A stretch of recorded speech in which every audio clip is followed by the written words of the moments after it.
Nos acompaña esta noche la coordinadora de la Maestría en Solución de Conflictos de la Universidad San Martín de Porres, la doctora Delia Muñoz. Vamos a conversar con ella sobre el convenio 169, el 169 de la OIT, que en realidad es el que propone la consulta previa, la consulta a los pueblos indígenas y tribales. Bienvenida, Delia. Buenas noches, Cecilia. Gracias por estar con nosotros. ¿Qué significa exactamente el convenio 169 de la OIT? El convenio 169 de OIT sobre pueblos indígenas y tribales lo que busca es regular la situación de los pueblos que representan aproximadamente 300 millones de personas en el mundo en 70 países. ¿Por qué el 169 y por qué llegar a lo que plantea que es a una serie de obligaciones del Estado para mantener a los pueblos preservando su idioma, cultura, religión y estableciendo un mecanismo como el de la consulta para adoptar ciertas decisiones? ¿Por qué se da el 169? La OIT, cuando se crea desde el año 1919, uno de los grandes temas era la situación de esclavitud y de trabajo forzoso de los seres que poblaban este planeta. Y un componente importante eran los pueblos indígenas. Y anteriormente al 169 existió el convenio 107. El convenio 107 lo que planteaba era la teoría clásica, que los pueblos indígenas, para que tengan viabilidad, tenían que ser incorporados a la sociedad, a los modelos predominantes.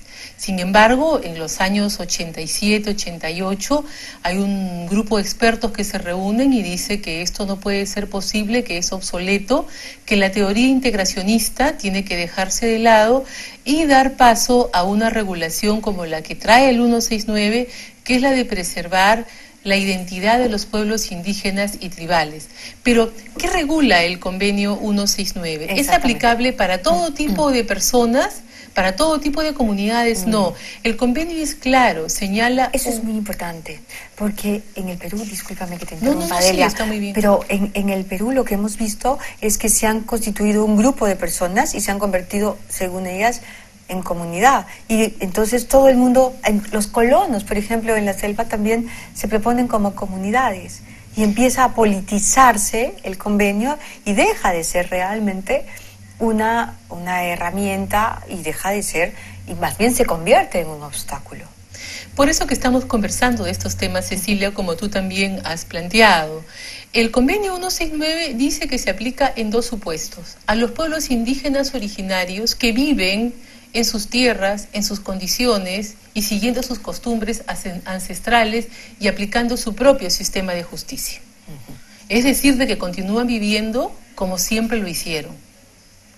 En segundo lugar, dice de que se puede también aplicar a aquellos grupos poblacionales o grupos de pueblos, como los afrodescendientes, que mantienen sus costumbres y su forma de vida. El convenio no es extensivo para todo tipo de comunidades o para todo tipo de asentamientos o para todo tipo de agrupaciones ciudadanas. Está claramente especificado, su ámbito de acción es el de comunidades y es en ese contexto el preservar su religión, su cultura, sus leyes. Pero ojo, no todo tipo de leyes, porque también pueden haber costumbres que están contra lo que hoy día se consideran derechos inalienables. Por ejemplo, las costumbres de no educar niñas o de hacerles mutilaciones físicas. Eso no está permitido ni está amparado, porque entra en contradicción con lo que nosotros hemos establecido como sociedad. Ahora, en cuanto a la consulta es un mecanismo que la OIT utiliza para obtener un mejor desarrollo de políticas públicas. ¿Por qué? Porque la consulta se da entre las partes que participan en una sociedad, sindicatos, empleadores, es lo que ellos llaman los mandantes tripartitos. Y el convenio 169 está dentro de OIT en el capítulo de diálogo social y de efectivización de los derechos de los mandantes tripartitos.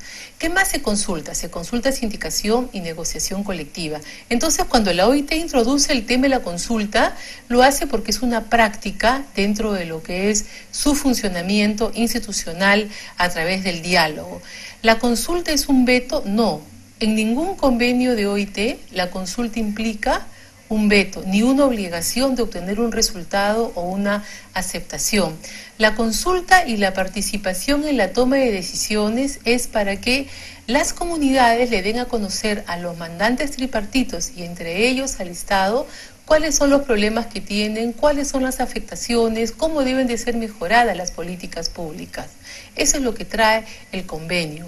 Hay un informe que ha salido este año de la Dirección de Normas de OIT que se llama el Manual para Entender el Convenio 169, donde claramente desarrolla estos temas en base a las opiniones de los expertos. Para la OIT no debería de ser un problema para los países la aplicación de las normas de consulta, porque la consulta es una guía, una referencia para que el Estado tome decisiones de carácter definitivo.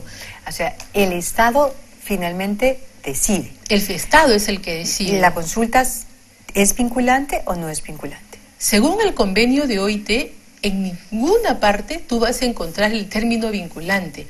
El convenio lo que te va a decir es de que hay la obligación de consultar a las organizaciones representativas de los pueblos indígenas y que cada estado establece su procedimiento de consulta. Y en el manual al que te hago referencia, lo que se explica es de que esto es porque se quiere tener una empresa que desarrolle actividades sostenibles y para prevenir daños como por ejemplo quitar la tierra, la erradicación de los pueblos. Según el 169, la consulta no es ni puede ser vinculante. La consulta es un proceso en el cual tú y yo planteamos los problemas, las situaciones que existen y encontramos una adecuada forma de manejarnos en un contexto de conflicto. Inclusive el propio convenio prevé de que hay que respetar el derecho a las tierras de los pueblos indígenas, pero dice de que si la propiedad de los minerales o de lo que está en el subsuelo corresponde al Estado y el Estado va a disponer de esas tierras, tiene que pagar la correspondiente indemnización. Eso quiere decir que si el resultado de la consulta es adverso, no necesariamente se convierte en un veto. No, de ninguna manera. De ninguna manera está previsto de que la consulta sea como un veto. La consulta está diseñada en este convenio y en todos los instrumentos de OIT como un mecanismo para que te ayude a tener una mejor toma de decisiones. Ahora, el convenio 169 es mucho más que el tema de la consulta. Establece las obligaciones de los estados de generar mecanismos de participación para todos en un contexto de un diálogo tripartito a través de las organizaciones representativas de la sociedad. El convenio no dice que tú vas a conversar con la comunidad en pleno, con las organizaciones representativas. ¿Y quiénes son? Las organizaciones de los pueblos indígenas. En algunos otros países se han creado sindicatos de pueblos indígenas para poder participar en el diálogo. En el Perú hay una dualidad de competencias porque técnicamente debería ser el Ministerio de Trabajo, por ser el que da la cara ante OIT, pero va con el Ministerio de Cultura para hacer el tema de la consulta. Yo no quisiera entrar al tema de la norma nacional hoy día, sino continuar avanzando con el convenio, porque... Oiga, lo que vemos, perdóneme, es que solo 22 países en el mundo han ratificado este convenio. Así es, solamente 22 países en el mundo han ratificado este convenio. El Perú es uno de ellos. El Perú es uno de ellos y casi la mayoría de los países latinoamericanos, Venezuela, Bolivia, Colombia, Ecuador, Chile... son Brasil, Argentina y México. Perú, Paraguay, son los que tenemos el tema de la vigencia de este convenio. Pero pocos países africanos, ¿no? Pocos países africanos, que es a donde se dan. Cuando tú lees la razón de por qué se da el convenio, es porque hay trabajo forzoso, esclavitud, trata de personas en este nivel, porque estas poblaciones han sido normalmente vulnerables, ¿no? Entonces, a mí me interesa tocar otro punto. Este es un convenio que tiene una vigencia de 10 años. Que se computa a partir del momento, el artículo 39 del convenio dice que cuando un Estado lo aprueba, se compromete a cumplirlo por un espacio de 10 años. El Perú se comprometió en el año 94, el 2 de febrero. Es decir, de que a partir del 2 de febrero del 2014 se abre un periodo de un año por el cual nosotros tenemos la posibilidad de decidir si vamos a continuar o no respetando y afiliados a este convenio. Si nosotros no decimos absolutamente nada, nos comprometemos por otro periodo más de 10 años.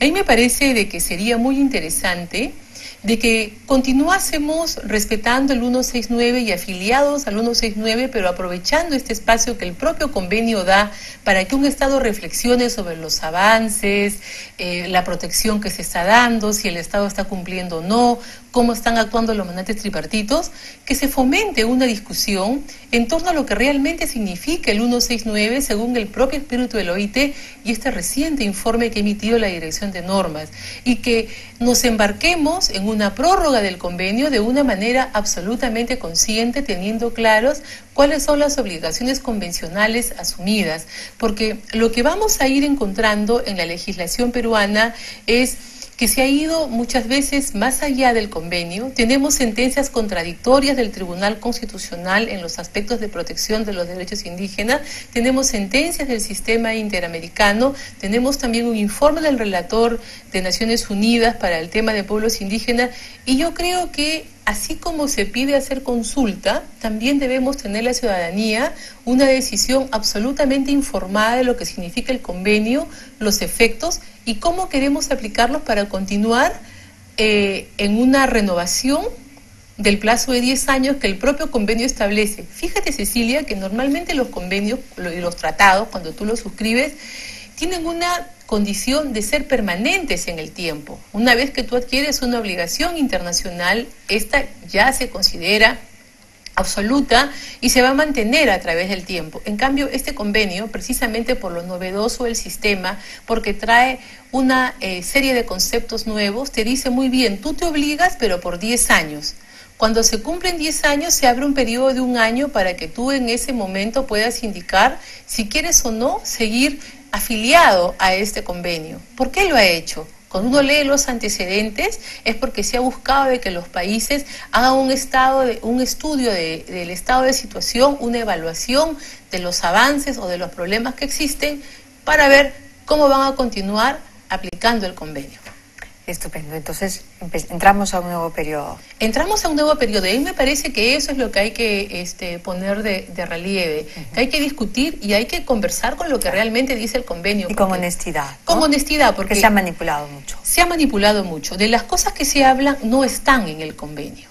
Eso es claro. Y hay que decírselo sobre todo a los interesados. Exactamente. Gracias, Delia. Muy amable, Hasta Cecilia. el siguiente miércoles. Hasta el siguiente miércoles. Muchísimas gracias. Vamos a una pausa pequeñita, regresamos. Estamos en Mira quién habla.